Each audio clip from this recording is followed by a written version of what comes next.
Hello बच्चों, कैसे हैं आप सभी। उम्मीद करते हैं कि आप अच्छे होंगे।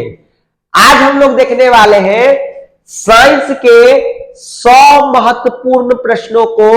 ये क्वेश्चन आपके एग्जाम में डिट्टो लड़ेंगे।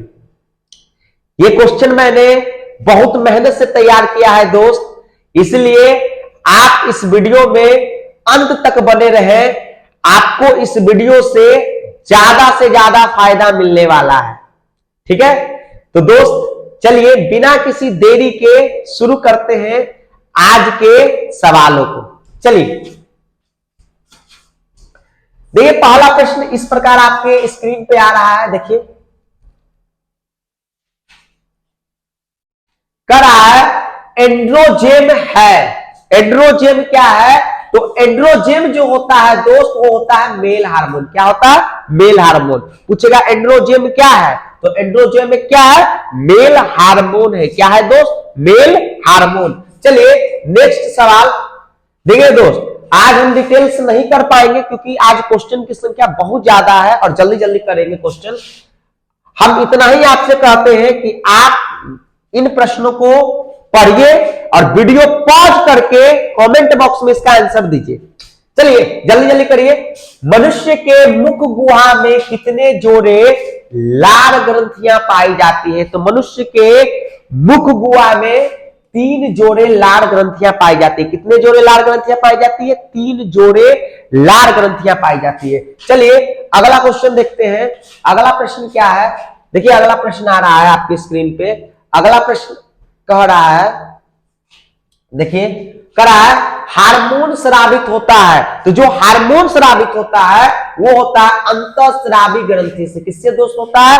अंतःस्रावी ग्रंथि से। हार्मोन स्रावित होता है किससे? अंतःस्रावी ग्रंथि से। चलिए नेक्स्ट सवाल देखिएगा।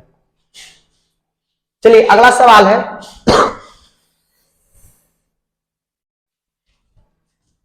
अगला सवाल देखिएगा।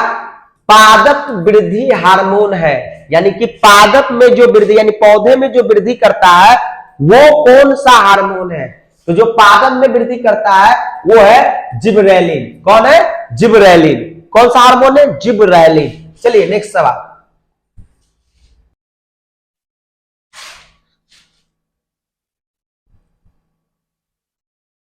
देखिएगा दोस्त। अगला सवाल क्या है? पुष्प का सबसे बाहरी भाग है। पुष्प का सबसे बाहरी भाग है तो वो है बाह्य दलपुंज। कौन है? बाह्य दलपुंज। पुष्प का सबसे बाहरी भाग बाह्य दलपुंज होता है। चलिए नेक्स्ट सवाल देखते हैं। अगला सवाल आपसे पूछ रहा है,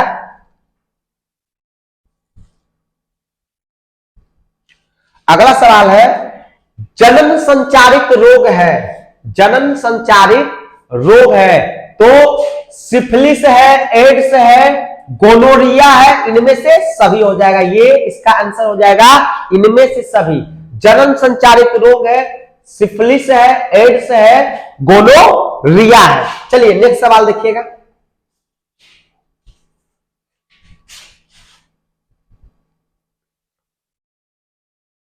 देखिए अगला सवाल आ चुका है आपके स्क्रीन पे। अगला सवाल है हाइड्रा में अलैंगिक जनन की विधि है। हाइड्रा में कौन सी विधि होती है? तो हाइड्रा में मुकुलन विधि होती है। हाइड्रा में कौन सा विधि होता है? मुकुलन विधि होता है। चलिए नेक्स्ट सवाल देखिए। अगला सवाल है,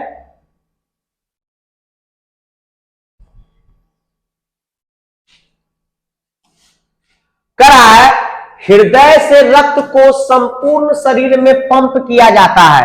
यानी कि जो हृदय से पूरे शरीर में रक्त को कौन पंप करता है? तो रक्त को कौन पंप करता है? आलिंद। कौन? आलिंद। यानी किसके द्वारा किया जाता है? तो आलिंद द्वारा किया जाता है मेरे दोस्त। किसके द्वारा? आलिंद द्वारा। चलिए नेक्स्ट सवाल देखिएगा। अगला सवाल है,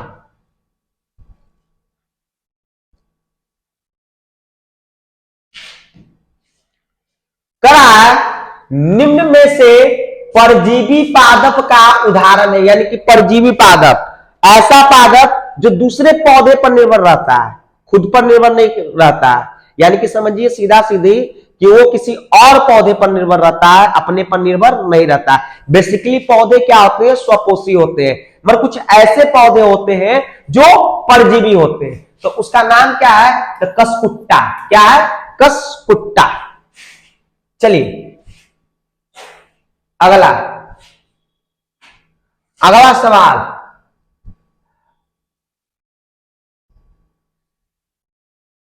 ब्रेन हैमरेज का मुख्य कारण है, यानी कि ब्रेन हैमरेज किस कारण से होता है, तो ब्रेन हैमरेज होता है हाइपरटेंशन के कारण से। किसके कारण से, हाइपरटेंशन। इसका पता है नाम क्या है, इसका नाम है उच्च रक्तचाप। क्या है नाम, उच्च रक्तचाप नाम है। चलिए नेक्स्ट सवाल देखते हैं दोस्त।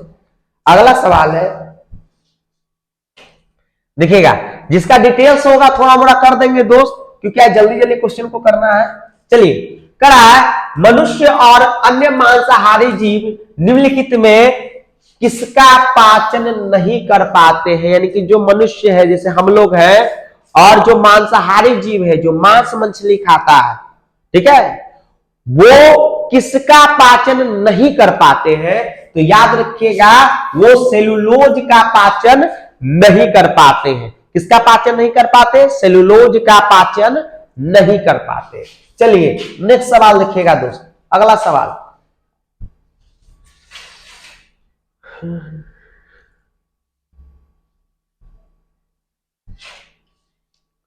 मुकुलन द्वारा अलैंगिक जनन निम्नांकित किसमें होता है, तो मुकुलन द्वारा जो मुकुलन है, मुकुलन द्वारा अलैंगिक प्रजनन इष्ट में होता है। किसमें होता है दोस्त, इष्ट में होता है। मुकुलन द्वारा अलैंगिक प्रजनन इष्ट में होता है। चलिए अगला सवाल, next,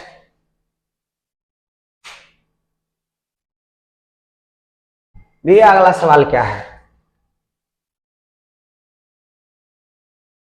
most important question, Ganga action plan कब शुरू हुआ।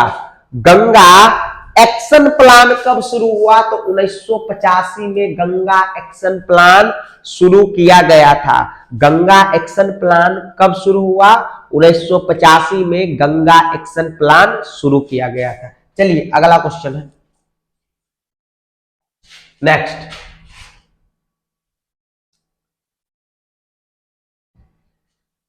मानव में गर्भ की अवधि कितनी होती है। देखिए दोस्त, ये ऑप्शन तो दिया हुआ है, मगर बेसिकली मानव में गर्भ की अवधि होती है वो 280 दिन होता है। ठीक है, तो इसी के अप्रोक्स में हम मारेंगे कितना, 270 दिन। कितना मारेंगे, 270 दिन। मानव में गर्भ की अवधि कितनी होती है, तो 280 दिन बेसिकली होता है, परंतु ऑप्शन के अकॉर्डिंग इसमें 270 दिन राइट आंसर होगा। चलिए अगला सवाल देखते हैं।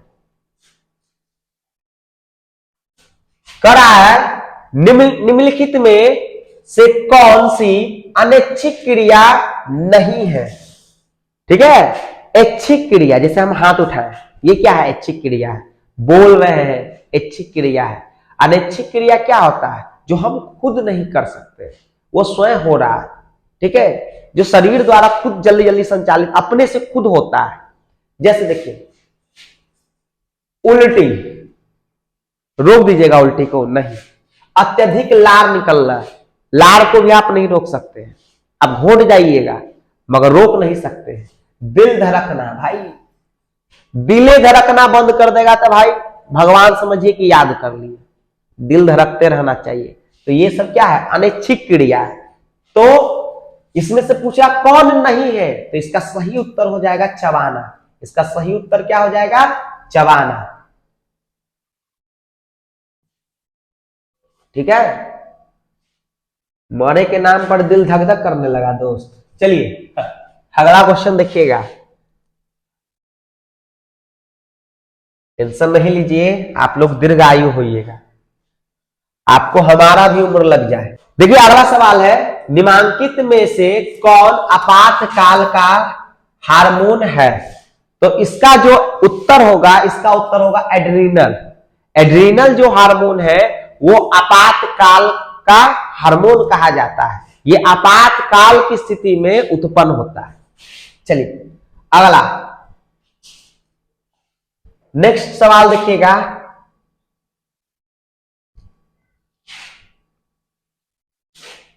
देखिए नेक्स्ट सवाल करा, न्यूरॉन का वह हिस्सा जहां जानकारी हासिल की जाती है, जहां जानकारी हासिल की जाती है, कौन सा हिस्सा है न्यूरॉन का जहां जानकारी हासिल की जाती है? तो वो है डेंड्राइट। क्या होता है? डेंड्राइट। डेंड्राइट में न्यूरॉन का वह हिस्सा है जहां जानकारी हासिल की जाती है। चलिए अगला सवाल देखिएगा।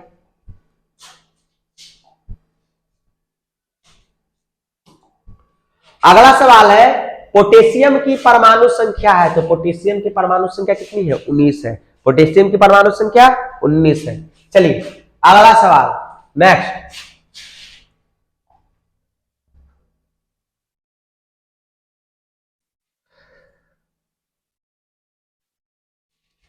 अगला सवाल है दोस्त, क्रायोलाइट किसका अयस्क है? इसका उत्तर आप कमेंट बॉक्स में जरूर दीजिएगा। क्रायोलाइट किसका अयस्क है? तो क्रायोलाइट जो है ये एल्युमिनियम का अयस्क है। किसका अयस्क है? एल्यूमिनियम का अयस्क है। क्रायोलाइट किसका अयस्क है? एल्यूमिनियम का।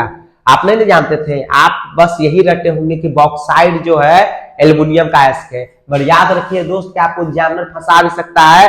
क्रायोलाइट एल्युमिनियम का अयस्क है। चलिए अगला सवाल देखते हैं। नेक्स्ट सवाल देखिएगा। अगला सवाल कौन सा है भाई? देखिए अगला सवाल आ गया है। करा, निम्नलिखित में कौन दुर्बल अम्ल है? ठीक है, तो ये ऑप्शन थोड़ा सा याद देखिए, ऑप्शन गलती लिखा हुआ है, HNO3 होगा। ठीक है, नाइट्रिक अम्ल। तो निम्नलिखित में कौन दुर्बल अम्ल है? तो ये होगा CH3COOH। बाकी सब जो है प्रबल अम्ल है। H2SO4 सल्फ्यूरिक अम्ल प्रबल है, HCl प्रबल है, नाइट्रिक अम्ल प्रबल है। चलिए अगला सवाल नेक्स्ट। उदासीन विलयन का पीएच मान कितना होता है? तो भाई उदासीन विलयन का पीएच मान जो होता है वो होता है 7।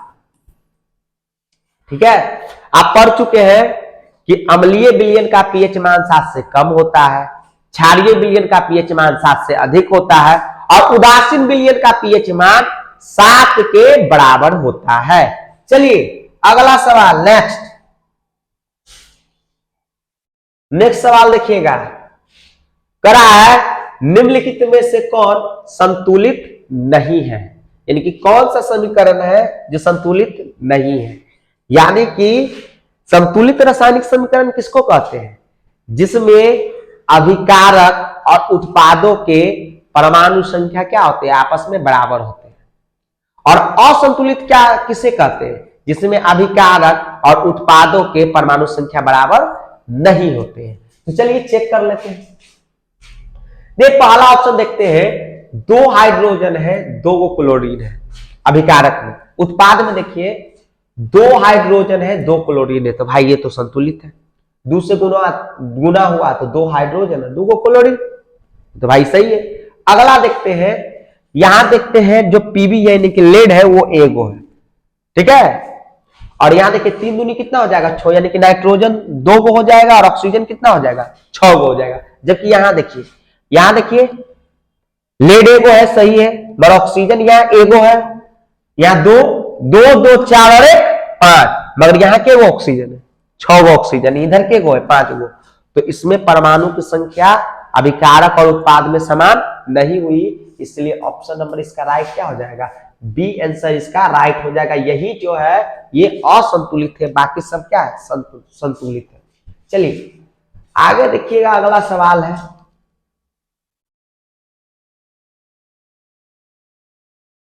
वास्तविक और आभासी प्रतिबिंब कौन बनाता है? तो वास्तविक भी बनाएगा, ध्यान से सुनिएगा, ये जो है वास्तविक भी बनाएगा और आभासी भी बनाएगा। कौन सा दर्पण है? तो ये याद रखिएगा, इसका उत्तर समतल दर्पण। कौन सा दर्पण है? समतल दर्पण। कौन सा? समतल। चलिए नेक्स्ट सवाल, क्योंकि आप पढ़ चुके हैं कि अवतल दर्पण आभासी और सॉरी अवतल दर्पण वास्तविक प्रतिबिंब बनाता है और उत्तल दर्पण जो है वो आभासी प्रतिबिंब बनाता है। चलिए नेक्स्ट सवाल देखिएगा, तो सवाल छूट तो नहीं गया जी? कौन सा सवाल? ठीक है, आइए अगला सवाल।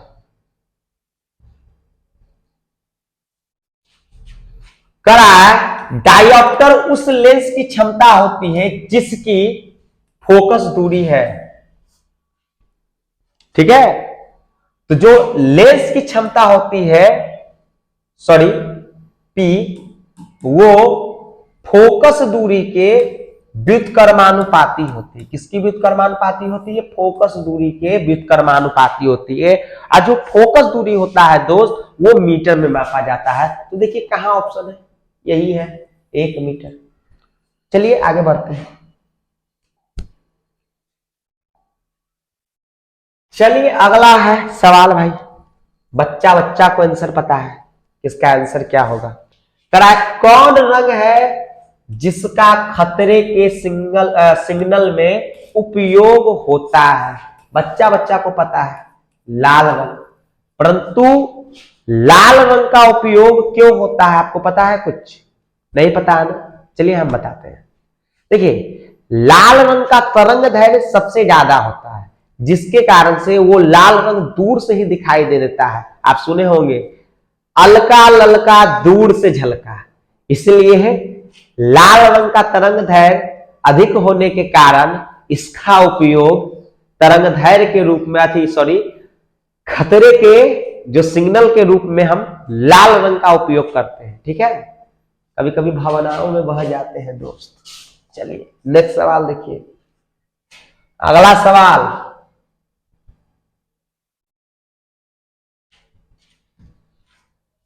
कहा गया क्या है? निकट दृष्टि दोष दूर करने के लिए किस लेंस का व्यवहार होता है? इसका मैंने ट्रिक बताया था। क्या ट्रिक बताया था? देखिएगा दोस्त, एक बार और बता देते हैं आप लोग के साथ। मेरा 2 साइंस का वीडियो अपलोड है, ठीक है, उसको जरूर देखिएगा। उसमें बहुत डिटेल से सारा क्वेश्चन को बताया गया है। देखिए अगर ये 3 अक्षर का है, 1 2 3 अक्षर, तो उपचार होगा 4 अक्षर से, यानी कि दोष 3 अक्षर का है तो उपचार होगा 4 अक्षर से, यानी नी क ट, तो उपचार होगा अ ब त ल 4 अक्षर से। इसका जो राइट आंसर हो जाएगा वो अवतल लेंस हो जाएगा। क्या हो जाएगा? अवतल लेंस। और दूर यानी कि ये 2 अक्षर का है तो इसका उपचार होगा 3 अक्षर से उत्तल, उत्तल लेंस। चलिए चलिए आगे बढ़ते हैं। नेक्स्ट अगला सवाल है, देखिएगा,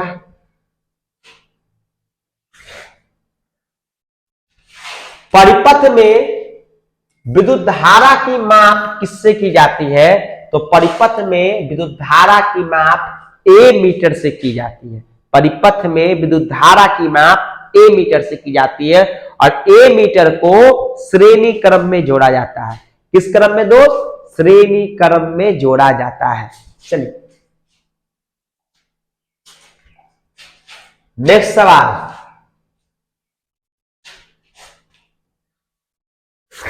कितना बच्चा तुक्का लगाने वाला है? इसको ए और बी दोनों मार के आएंगे। ठीक है, देखते हैं ए और बी। अरे यार ए और बी है, मार दो इसको। याद रखिएगा, जो बैटरी से किस प्रकार की धारा प्राप्त होती है? तो बैटरी से दृष्ट धारा प्राप्त होती है। कौन सा धारा? दृष्ट धारा। इसको शॉर्ट फॉर्म में डीसी बोलते हैं। क्या बोलते हैं? डीसी बोलते हैं। चलिए अगला सवाल, नेक्स्ट सवाल है, देखिएगा क्या है नेक्स्ट सवाल। कहा गया है इनमें से कौन नवीकरणीय ऊर्जा है? यानी कि कौन सा इसमें से नवीकरणीय ऊर्जा का उदाहरण है? तो देखिएगा, कोयला है, पेट्रोल है, सौर ऊर्जा है, प्राकृतिक गैस है। तो कौन है? तो इसका जो राइट आंसर होगा, इसको देखो मिटा देते हैं, ऐसे आपको गलत संकेत जाएगा कि देखिए सब में सर टिक मार ले। इसका उत्तर हो जाएगा सौर ऊर्जा। क्या हो जाएगा दोस्त? सौर ऊर्जा हो जाएगा। चलिए अगला सवाल देखते हैं। नेक्स्ट सवाल करा है, निम्नलिखित में से पीएच का कौन सा क्षारक विलयन का मान देगा, यानी कि जो पीएच पेपर पर है इनमें से कौन सा जो ऑप्शन है वो क्षारक है, यानी कि क्षार है। तो देखिए भाई, मैंने आपको पहले ही बताया है कि जो 7 होता है उसको कहते हैं उदासीन विलयन, 7 से कम होगा उसको कहेंगे अम्लीय, और 7 से अधिक होगा उसको कहेंगे क्षारीय। तो देखिए 2 7 से कम है, 7 उदासीन हो गया, 6 भी 7 से कम है, तो उत्तर क्या हो जाएगा, एक ही ऑप्शन बचता है 13। चलिए आगे देखिएगा भाई, अगला सवाल है, देखिए बताइए, अब फॉर्मूला सही और गलत करके पूछे लगा। देखिए पूछ रहा है निम्नलिखित में कौन सही है, निम्नलिखित में कौन सही है, और ऑप्शन है NaCO3 into 5H2O, Na2CO3 into 10H2O, NaCO3 into 7HO और NaCO3 इंटू 2H2O। तो देखिए आपने धोबन सोडा का फॉर्मूला पढ़ा होगा Na2CO3 इंटू 10H2O, धोबन सोडा का आपने फॉर्मूला पढ़ा होगा Na2CO3 इंटू 10H2। चलिए अगला सवाल देखिए दोस्त, नेक्स्ट सवाल देखिए,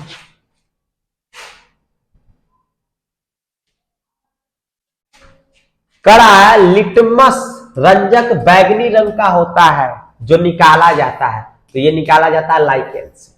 जो लिटमस पेपर जो होता है, रंजक जो होता है वो बैगनी रंग का होता है, ये किससे निकाला जाता है, तो ये निकाला जाता है लाइकेन से। किससे, लाइकेन से। चलिए अगला सवाल देखिए, नेक्स्ट सवाल,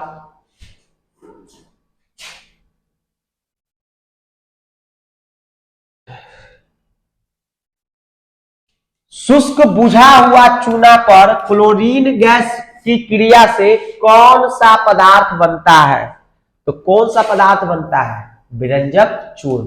कौन सा पदार्थ बनता है, विरंजक चूर्ण। शुष्क बुझा हुआ चूना पर क्लोरीन गैस की क्रिया से कौन सा पदार्थ बनता है, तो विरंजक चूर्ण बनता है। कौन सा पदार्थ, विरंजक चूर्ण।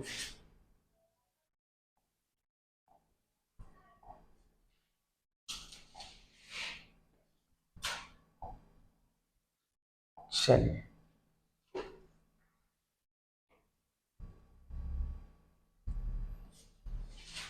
इसको ट्रिक से याद करवाते हैं, आप सुने होंगे,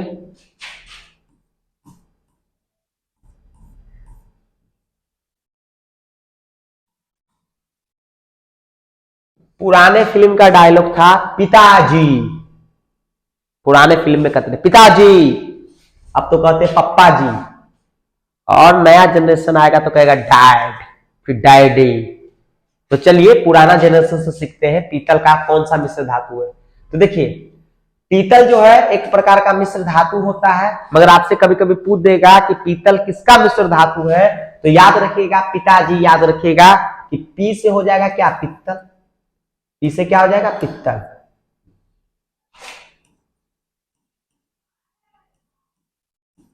ठीक है, और जो पीतल है वो तांबा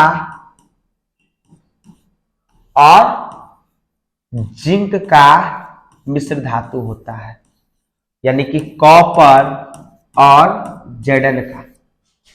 समझे कुछ बात, क्या याद रखिएगा इसका ट्रिक, पिताजी, पी से हो गया पित्तल, ता से हो गया तांबा, जी से हो गया जिंक, यानी कॉपर प्लस जिंक का। चलिए अगला सवाल देखते हैं, नेक्स्ट अगला सवाल क्या है, कवक में पोषण की कौन सी विधि है, तो कवक में पोषण की मृतजीवी पोषण होता है।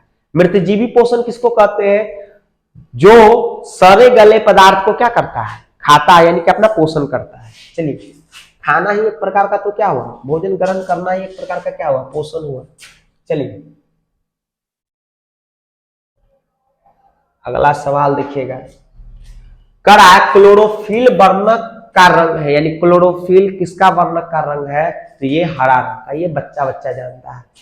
और हरे पेड़ पौधे में ही प्रकाश संश्लेषण की क्रिया होती है। चलिए अगला सवाल,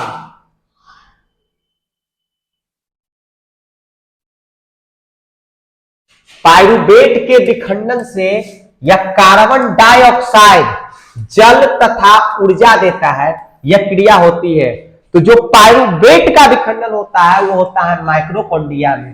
पूछेगा पायरुवेट का विखंडन कहां होता है, तो माइक्रोकॉन्ड्रिया में, और ये सवाल आ चुका है एग्जाम में।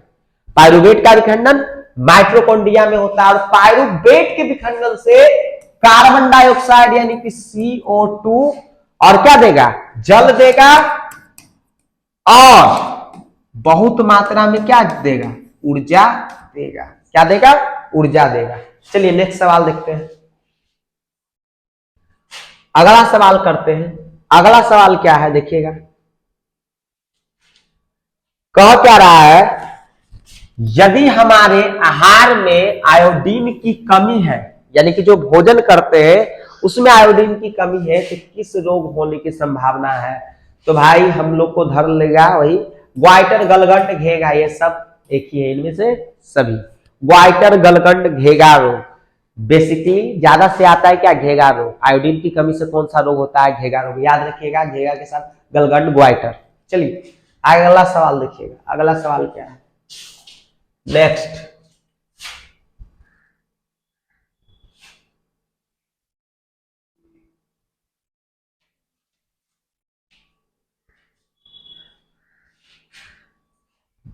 मनुष्य में ऐच्छिक क्रियाओं का नियंत्रण किससे होता है। ऐच्छिक क्रिया जो अपनी इच्छा से करते हैं, हाथ उठाना, जो हम आपको से बोल रहे हैं, ये सब क्या है, ऐच्छिक क्रिया है। इसका नियंत्रण मस्तिष्क का कौन सा भाग करता है, तो याद रखिएगा ये करता है सेरिबर्म। कौन करता है भाई, सेरिबर्म। ठीक है, कंफ्यूजन देखिएगा, सेरिबेलम है वो सेरिबर्म है। तो याद रखिएगा मनुष्य में ऐच्छिक क्रियाओं का नियंत्रण सेरिबर्म करता है। चलिए अगला सवाल की ओर देखते हैं। अगला सवाल क्या है, अगला सवाल है विद्युत ऊर्जा का व्यापारिक मात्रक क्या होता है, यानी विद्युत ऊर्जा का व्यापारिक या व्यवसायिक मात्रक क्या होता है। तो आप पढ़े होंगे किलोवाट घंटा, कहीं भी ऑप्शन में नहीं, इनमें से कोई नहीं दिया हुआ है। अधिकतर बच्चा इनमें से कोई नहीं मार के चलाएगा। अगर आप इनमें से कोई नहीं मारिएगा तो इसका, अगर हम कह रहे हैं कि इसका उत्तर इनमें से कोई नहीं होगा, तो क्या होगा, आप हमें पहले कमेंट बॉक्स में इसका आंसर जरूर दीजिएगा मेरे आंसर बताने से पहले। ये आपके लिए सवाल है, मगर बिना किसी गूगल पर सर्च मारे। ये आपका सवाल है और हम दिए हैं, आप जरूर करिएगा। चलिए इसका उत्तर होगा यूनिट। एक यूनिट बराबर होता है 1 किलोवाट घंटा। चलिए अच्छा, एक सवाल और पूछता है कि 1 किलोवाट घंटा बराबर क्या होता है। तो 1 किलोवाट घंटा बराबर होता है 3.6 गुने 10 के पावर 6 जूल। 1 किलोवाट घंटा बराबर होता है 3.6 गुने 10 के पावर 6 जूल। चलिए अगला सवाल देखिए नेक्स्ट।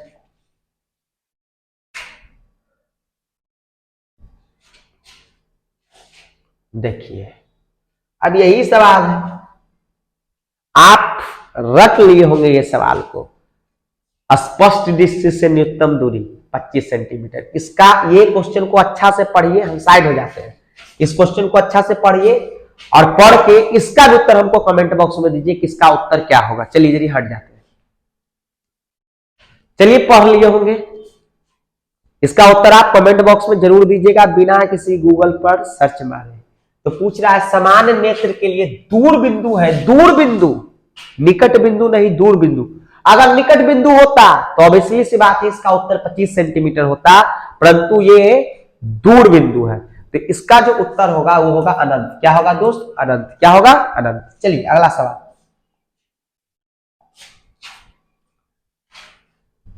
अगला सवाल क्या है भाई,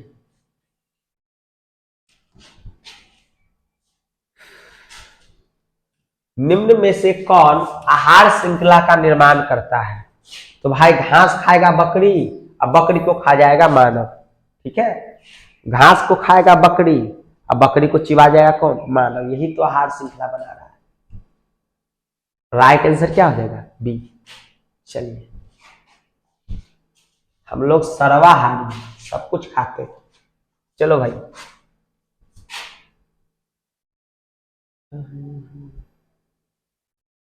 अगला सवाल देखते हैं आराम से।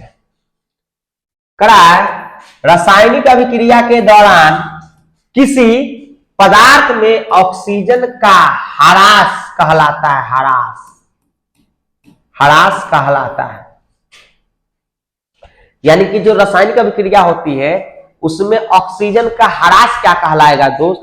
तो जो ऑक्सीजन का ह्रास होता है वो कहलाता है अपचयन अभिक्रिया। क्या कहलाता है? अपचयन अभिक्रिया। ऑक्सीजन का ह्रास होना और हाइड्रोजन का जुड़ना अपचयन अभिक्रिया कहलाएगा। क्या बोले? ऑक्सीजन का ह्रास होना और हाइड्रोजन का जुड़ना वो कहलाएगा क्या? अपचयन अभिक्रिया। क्या कहलाएगा? अपचयन अभिक्रिया। ठीक है। और ऑक्सीजन का जुड़ना, ठीक है, ऑक्सीजन का जुड़ना और हाइड्रोजन का ह्रास होना वो कहलाएगा उपचयन अभिक्रिया। ऑक्सीजन का जुड़ना और हाइड्रोजन का ह्रास होना वो कहलाएगा उपचयन अभिक्रिया। मगर इसमें कह रहा है ऑक्सीजन का ह्रास, तो ऑक्सीजन का ह्रास क्या हो जाएगा? अपचयन अभिक्रिया। चलिए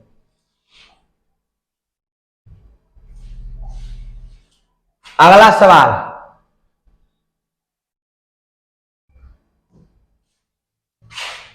कौन सी गैस वैश्विक ऊष्मन के लिए उत्तरदायी है? यानी वैश्विक ऊष्मन के लिए उत्तरदायी है, तो इसका राइट आंसर हो जाएगा कार्बन डाइऑक्साइड गैस। कौन सा? Carbon dioxide gas. Global warming पढ़ाए हैं, वो 2 वीडियो जाके देखिएगा, पूरा डिटेल में बताया है कि ग्लोबल वार्मिंग क्या होता है, ग्रीन हाउस गैस क्या होता है, सारा चीज बताया है। जाइए देखिए जाके वो दोनों वीडियो, साइंस का प्लेलिस्ट बना हुआ है, जाइए और देखिए। अगला सवाल है, पीत रस कहां स्रावित होता है? तो चलिए, पीत रस जो स्रावित होता है वो यकृत से बाहर निकलता है। कहां से? यकृत से। और जमा कहां होगा? तो जमा होगा पित्ताशय में। जमा कहां होगा? पित्ताशय में। स्रावित यानी कि निकलेगा कहां से? तो यकृत से। ठीक है दोस्त, जमा पित्ताशय में, ठीक है, जमा पित्ताशय में, और निकलेगा कहां से? यानी स्रावित कहां से होगा? यकृत से। चलिए भाई अगला सवाल, नेक्स्ट।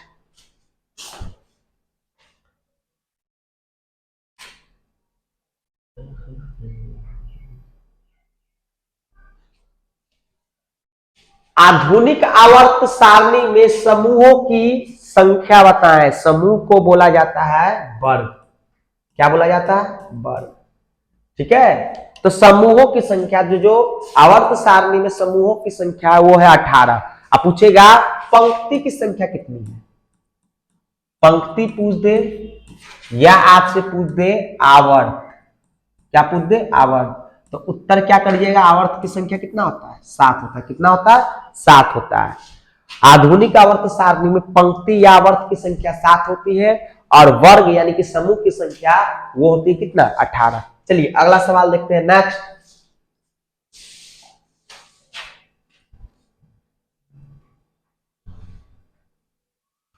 देखिए अगला सवाल है, ग्लूकोज के एक अणु में ऑक्सीजन के कितने परमाणु होते हैं? भाई सवाल जबरदस्त है, इसको रटना नहीं है। आपने ग्लूकोज का फॉर्मूला पढ़ा है ना? चलिए लिखिए, ग्लूकोज का फॉर्मूला क्या होता है? कमेंट बॉक्स में जल्दी लिखिए तो। C6H12O6। बताइए ऑक्सीजन के परमाणु की संख्या कितनी होती है? 6 होती है। Option number B. चलिए अगला सवाल,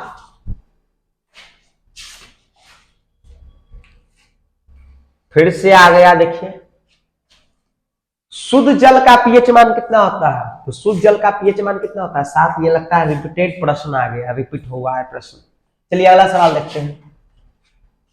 देखिए हम आपको बताए थे ना, आया ना सवाल? देखिए पूछ रहा है किस वर्ण यानी किस रंग का तरंग दैर्घ्य सबसे बड़ा होता है? तो हम आपको बताए थे लाल रंग का तरंग दैर्घ्य सबसे अधिक होने के कारण इसका उपयोग खतरे के सिग्नल में किया जाता है। क्लियर है? चलिए अगला सवाल देखिए, नेक्स्ट।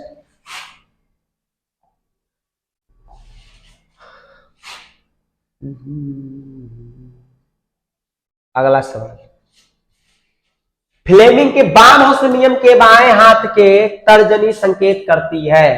तो बाएं हाथ दाएं हाथ जो 2 वीडियो अपलोड किए हैं उसमें जाके देख लीजिएगा, दोनों को पूरा डिटेल में समझाया है। जो बाएं हाथ की जो तर्जनी है वो संकेत करती है चुंबकीय क्षेत्र की दिशा को। किसको? चुंबकीय क्षेत्र की दिशा को। चलिए नेक्स्ट सवाल देखते हैं।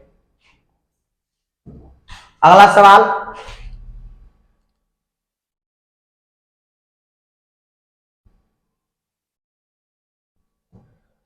अगला सवाल है, निम्न में से कौन सा यौगिक ईंधन के रूप में इस्तेमाल किया जा सकता है?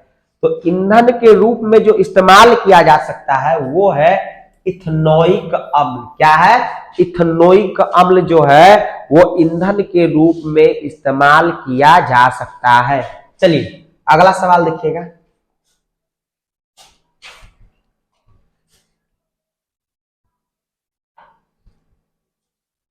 करा कौन सा पदार्थ लाल लिटमस को नीला कर देता है, यानी कि लाल को नीला कर देगा? देखिए भाई हम आपको समझा देते हैं। नीला को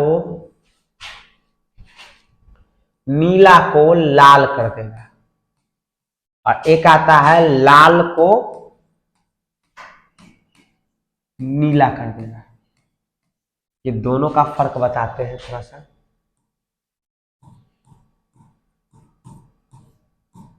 देखो, नीला को जो लाल करेगा वो करेगा अम्ल। कौन करेगा? वो करेगा अम्ल। और लाल को जो नीला करेगा वो करेगा क्या? क्षार। कौन करेगा? क्षार।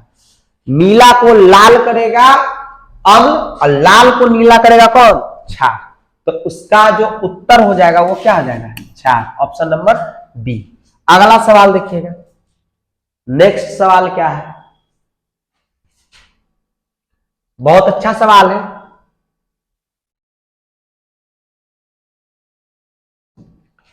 करा है, खाद्य पदार्थ के डिब्बों पर जिंक की बजाय टीन का लेप होता है क्योंकि? यानी खाद्य पदार्थ के डिब्बों पर जिंक की बजाय टीन का लेप होता है क्योंकि? देखते हैं, जो क्लास में जो अच्छा विद्यार्थी है उसको सर अच्छा से मानते हैं, जो बुड़बक है, जो खराब में पढ़ता होता नहीं, उसको उतना अच्छा से नहीं मानते हैं सर। ठीक है? और उसको क्लासों में कोई अच्छा वैल्यू नहीं देता है। क्या है पता है? ज्यादा उग्रवादी होता है, एकदम काम बिगाड़ता है। उसी प्रकार ये क्वेश्चन है। करा खाद्य पदार्थ के डिब्बों पर जिंक के बजाय टीन का लेप होता है क्योंकि क्या है ऑप्शन? टीन की अपेक्षा जिंक महंगा होता नहीं, टीन की अपेक्षा जिंक का गलनांक अधिक है, टीन की अपेक्षा जिंक अधिक अभिक्रियाशील होता है। टीन की अपेक्षा जिंक क्या होता है? अधिक अभिक्रिया। जिंकवा जो है ना बहुत उग्रवादी होता है, ज्यादा अभिक्रियाशील होता है। किसके अपेक्षा? टीन की अपेक्षा। जैसे कि अभी आपको बताया कि जो तेज बच्चा होता है वो देखते हैं एकदम शांत स्वभाव होगा, एकदम क्लास में शांति से बैठेगा। बट जो बुड़बकवा भोंदवा होगा एकदम पूरा चिल्लाएगा, उग्रवादी जैसा करेगा। ठीक इस जिंक की तरह। तो टीन की अपेक्षा जिंक अधिक अभिक्रियाशील होता है, इसीलिए जो खाद्य पदार्थ के डिब्बों में किसका प्रयोग किया जाता है? टीन का प्रयोग किया जाता है। अगला सवाल देखिएगा। नेक्स्ट,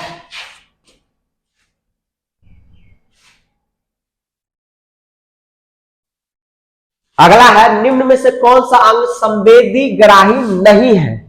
तो देखिए, कान से सुन सकते हैं, आंख से देख सकते हैं, नाक से सुन सकते हैं, दिमाग जो है नहीं संवेदी ग्राही है। ठीक है, चलिए आगे देखते हैं। रट्टल रटावल क्वेश्चन है, ये 10वां का सबसे फेवरेट क्वेश्चन है। देखते के साथ तो आप तो मार ही दीजिएगा, कमेंट कर ही दीजिए क्वेश्चन पे, कहा लगे एकदम छोड़िएगा इसको। समजात अंग का उदाहरण है, तुम रट लिए होंगे कि हमारा हाथ और कुत्ते का अग्रपाद। Option number A is the right answer. चलिए, एकदम इतना बार बोर्ड पूछने किया है कि एकदम रट लिया होगा सब विद्यार्थी। अगला सवाल, अब यह सवाल क्या है? रट्टे होंगे, एकदम रट्टल होगा सवाल। किसी माध्यम का अपवर्तनांक का मान होता है, क्या होता है? साइन आई बटा साइन आर। किसी माध्यम यानी कि किसी माध्यम में अपवर्तनांक का मान क्या होता है? साइन आई बटा साइन आर। चलिए अगला सवाल देखिएगा, फंसिएगा नहीं। साइन आर बटा साइन आई भी दिया हुआ है, ध्यान से मारिएगा। साइन आई बटा क्या होता है? साइन आर होता है। नेक्स्ट सवाल देखिएगा। अगला सवाल है,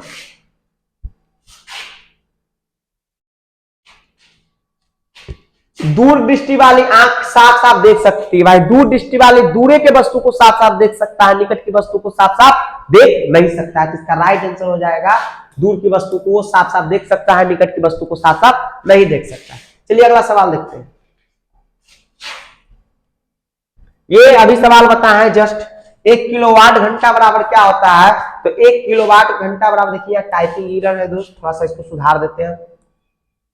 3.6 गुने 10 के पावर 6 जूल। अभी जैसे बताए थे 1 किलोवाट घंटा बराबर 3.6 गुने 10 के पावर 6 जूल होता है। चलिए अगला सवाल देखते हैं।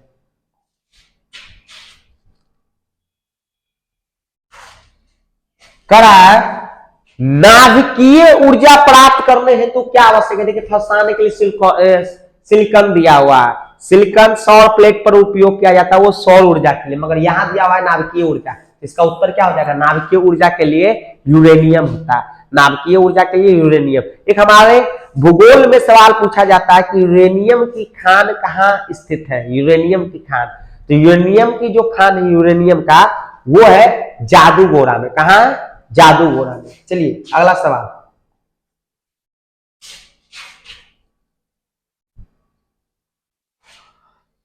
अगला सवाल है भोजन का पचना तथा पकना किस प्रकार की अभिक्रिया है। तो जो भोजन का पचना है यानी कि पकना या पचना है ये उपचयन अभिक्रिया का उदाहरण है। किसका अभिक्रिया, कौन सा अभिक्रिया, उपचयन। और उपचयन अभिक्रिया को कौन सा अभिक्रिया कहते हैं। तो उपचयन अभिक्रिया को अभी थोड़ी देर पहले बताए थे सर, इसको कहते हैं ऑक्सीकरण अभिक्रिया। कौन सी अभिक्रिया, ऑक्सीकरण अभिक्रिया। चलिए अगला सवाल।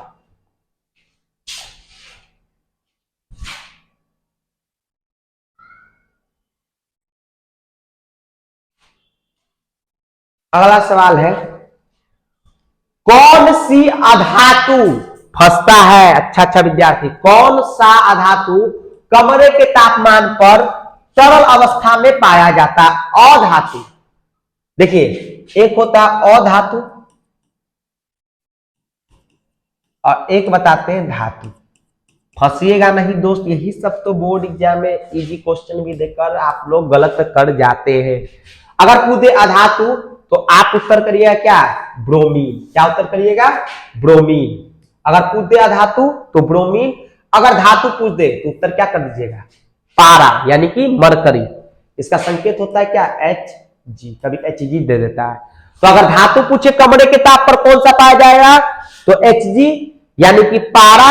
अगर अधातु पूछ दे तो उत्तर क्या करिएगा, ब्रोमीन। क्या करिएगा, ब्रोमीन। चलिए अगला सवाल। नेक्स्ट सवाल है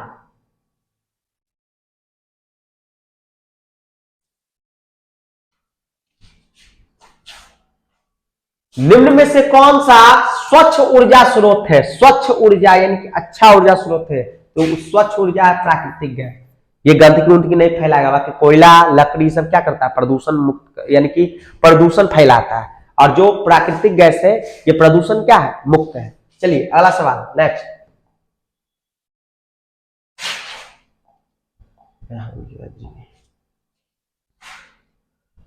कौन सा सत्य है। तो आप ओम का नियम से पढ़े होंगे V बराबर I इंटू आर। तो कहां है भाई, V बराबर I इंटू आर। ये ऑप्शन नंबर सी, ये ओम का नियम का सवाल है। चलिए आगे देखते हैं।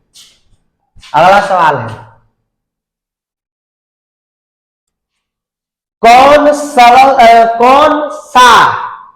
कौन सा हाइड्रोकार्बन सबसे सरल यौगिक है। तो उत्तर करिएगा क्या, मीथेन। कौन सा, मीथेन। चलिए कौन सा हाइड्रोकार्बन सबसे सरल यौगिक है तो क्या उत्तर है, मीथेन। चलिए अगला सवाल देखिए।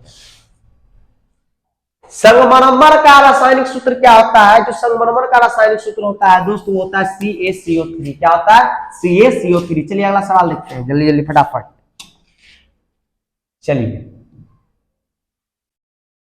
अगला सवाल है करा किसी अंतरिक्ष यात्री को आकाश कैसा प्रतीत होता है। तो भाई अंतरिक्ष यात्री का बात किया जा रहा है। हमें ना नीला लगता है, मगर अंतरिक्ष में जो आकाश है वो काला प्रतीत होता है। क्या होता है, काला प्रतीत होता है। अगला सवाल देखिए नेक्स्ट। मेरुरज्जु निकलता है। देखिएगा अगला सवाल जो है मेरुरज्जु निकलता है तो ये निकलता है मेडुला से। किससे, मेडुला से। चलिए आगे देखते हैं बच्चों नेक्स्ट सवाल। अगला सवाल है भाई, क्या है अगला सवाल, देखते हैं। करा एक गतिमान आवेशित कण उत्पन्न होता है, यानी कि जो गतिमान आवेशित कण है वो उत्पन्न होता है चुंबकीय और विद्युतीय दोनों क्षेत्र में, चुंबकीय और विद्युतीय दोनों क्षेत्र में होता है। चलिए अगला सवाल, विद्युत धारा उत्पन्न करने की युक्ति को कहते हैं, तो विद्युत धारा उत्पन्न करने की युक्ति को कहते हैं जनित्र। क्या कहते हैं? जनित्र। बच्चा बच्चा रट लो होगा सवाल, आप भी रटे होंगे, ठीक है। अगला सवाल देखते हैं।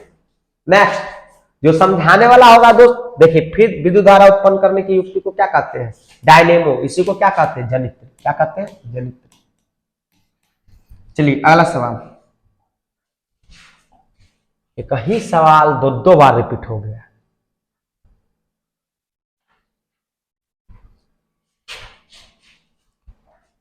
करा विद्युत चुंबकीय प्रेरक की खोज किसने की थी? अरे ओ सांभा, विद्युत चुंबकीय प्रेरक की खोज किसने की थी? कमेंट बॉक्स में उत्तर दो। इसका उत्तर क्या होगा? फैराडे। कौन होगा? फैराडे।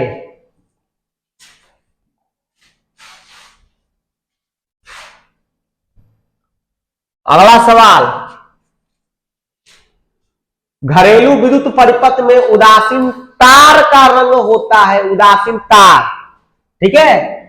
तो उदासीन जो तार का रंग होता है वो होता है काला। क्या होता है? काला। चलिए अगला सवाल देखते हैं। बेसिकली हमारे घर में 3 तार निकाले जाते हैं, आगे हम बताएंगे, इसमें है क्वेश्चन हम लिए हैं तीनों तार का। चलिए अगला सवाल देखते हैं। अगला सवाल है, या देखिए आगे, ये मोस्ट इंपोर्टेंट सवाल है। हमारे घरों में जो विद्युत आपूर्ति की जाती है वो कितनी होती है? तो वो होती है 220 वोल्ट। दृष्ट धारा नहीं, दृष्ट धारा नहीं, 220 वोल्ट प्रत्यावर्ती धारा, यानी किसको कहा जाता है? 220 वोल्ट एसी। 220 volt AC. धोखा में मार के मत चलाएगा मेरी तरफ, भावनाओं में बह जाते कभी। चलिए अगला सवाल, नेक्स्ट।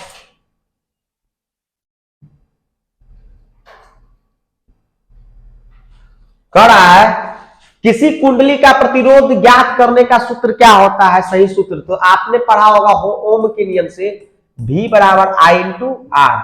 तो जो R बराबर होता है, यानी प्रतिरोध बराबर होता है V बटा क्या हो जाएगा? I। यानी कि R को जब अकेला करिएगा तो I किधर दे दीजिएगा? इधर।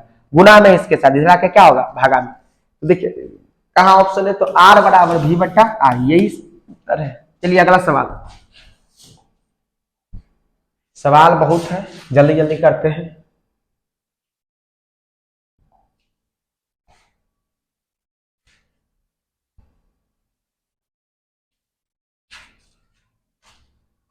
अगला सवाल क्या है? चुंबकीय फ्लक्स एसआई मात्रक क्या है? चुंबकीय फ्लक्स का एसआई मात्रक क्या है?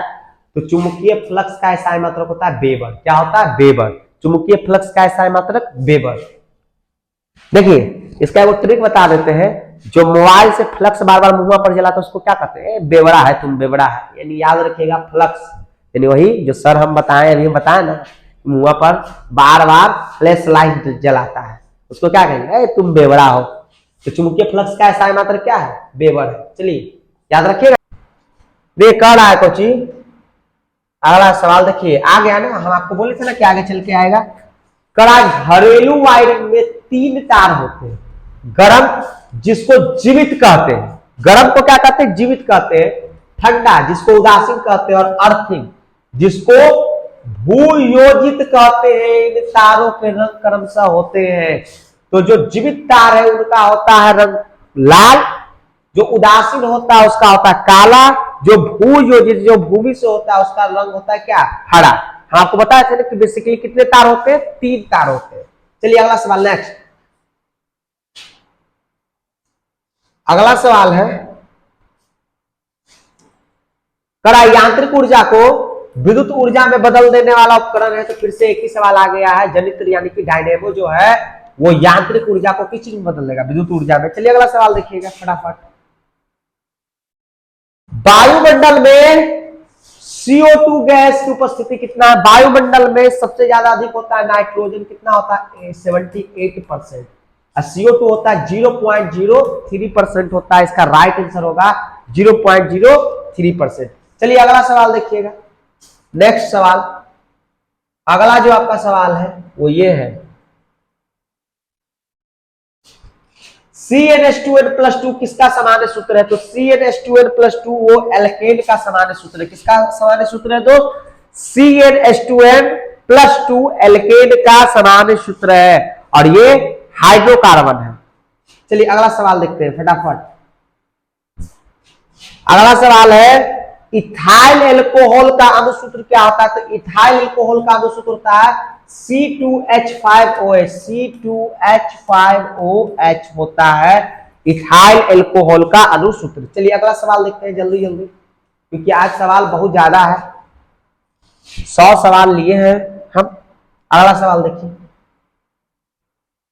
अगला सवाल है, बॉन्ड COOH, बॉन्ड COOH अभिक्रियाशील मूलक को क्या कहते हैं?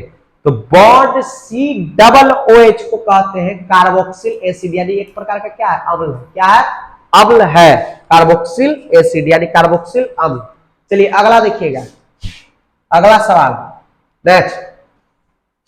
अगला है, बॉन्ड COH क्रियाशील मूलक को क्या कहते हैं? हम बताए थे COOH को कहते हैं कार्बोक्सिल एसिड, यानी अम्ल है एक प्रकार का। और ये बॉन्ड COH क्रियाशील मूलक को क्या कहते हैं? इसको कहते हैं एल्डिहाइड। क्या कहते हैं? एल्डिहाइड। चलिए अगला, और अल्कोहल को कहते हैं OH, बॉन्ड OH। आइए अगला सवाल, मोस्ट इंपोर्टेंट सवाल, बेंजीन का अनुसूत्र क्या होता है? तो C6H6, बेंजीन का अनुसूत्र C6H6 होता है। अगला सवाल देखते हैं जल्दी जल्दी एकदम फटाफट। अगला सवाल है, सबसे कठोरतम तत्व, सबसे कठोरतम तत्व कौन सा? तो सबसे कठोरतम तत्व हीरा, बच्चा बच्चा को याद होगा। अगला सवाल नेक्स्ट, मीथेन का मुख्य अवयव कौन सा होता है? तो मीथेन जो है वो जैव गैस, जिसको कहा जाता है बायोगैस, इसका मुख्य अवयव होता है कौन? मीथेन। चलिए अगला सवाल देखते हैं। अगला सवाल जल्दी जल्दी देखते हैं। देखिए अगला सवाल फिर से आ गया, बॉन्ड OH, यानी कि जो बॉन्ड OH है वो किसका क्रियाशील मूलक है? तो ये है अल्कोहल का। किसका क्रियाशील मूलक है? अल्कोहल का क्रियाशील मूलक है। दोस्त मैंने इसमें फिजिक्स, केमिस्ट्री, बायोलॉजी तीनों का मोस्ट इंपोर्टेंट सवाल लिया है। प्लीज वीडियो को पूरा आप जरूर देखिएगा, आपको बेनिफिट जरूर होगा। अगला सवाल देखिएगा, वीडियो थोड़ी लंबी हो परंतु कारगर है। देखिए फिर से एक समूह आ गया है, कौन सा समूह है? कार्बोनिल समूह को सूचित किया जाता है तो बॉन्ड CO द्वारा, बॉन्ड CO द्वारा कार्बोनिल समूह को सूचित किया जाता है। एक ही वीडियो में क्रियाशील मूलक पूरा दे दिए हैं, आप अच्छा से देख लीजिएगा, कंफ्यूज नहीं करिएगा। अगला सवाल देखिएगा, अगला सवाल जल्दी जल्दी। आवर्त सारणी, आवर्त सारणी के किस ओर अधातुएं स्थित होती हैं? आवर्त सारणी के किस ओर अधातु स्थित होती है? तो धातु होता है वो होता है बायां साइड, और अधातु होता है वो होता है दायां साइड। तो पूछेगा अधातु कहां स्थित होती है? तो दाईं ओर स्थित होती है। कहां होती है? दाईं ओर। अगला सवाल नेक्स्ट,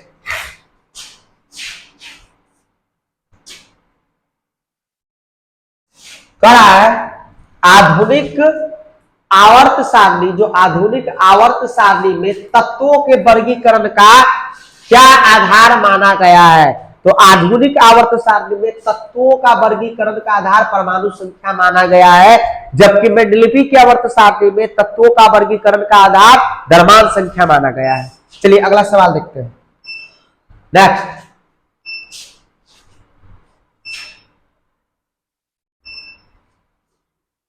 अगला देखिए, किसी भी तत्व की संयोजकता कैसे निर्धारित की जाती है? तो किसी भी तत्व की संयोजकता जो है वो इलेक्ट्रॉन की संख्या से निर्धारित की जाती है। किसकी संख्या से दोस्त? इलेक्ट्रॉन की संख्या से निर्धारित की जाती है।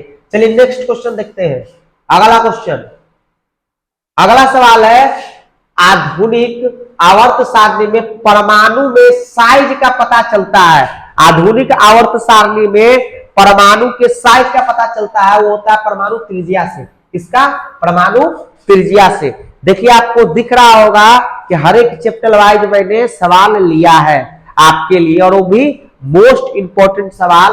आधुनिक आवर्त सारणी में परमाणु के साइज से क्या पता चलता है? परमाणु की त्रिज्या। अगला सवाल देखते हैं नेक्स्ट।